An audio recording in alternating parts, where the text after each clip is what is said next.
I am the tofu golem. Please enjoy the video. You begin by picking the best spot.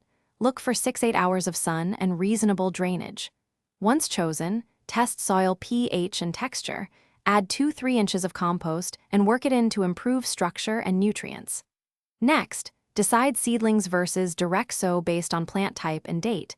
Plant at recommended depth and spacing. Make sure to water gently after planting to settle roots, and label rows so you track varieties and timing as you move forward. Now you focus on sustaining growth.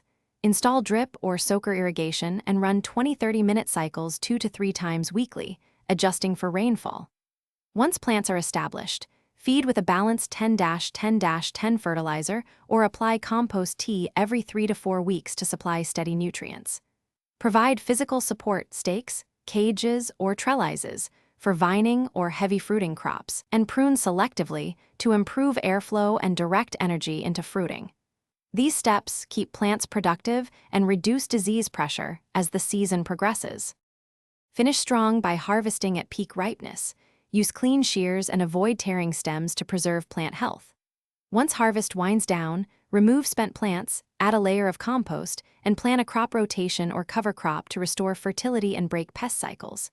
If you run into problems, stop and identify the symptom. Chewed leaves, spots, or yellowing, and match the cause to a targeted organic control like neem oil, row covers, or beneficial insects. That focused response.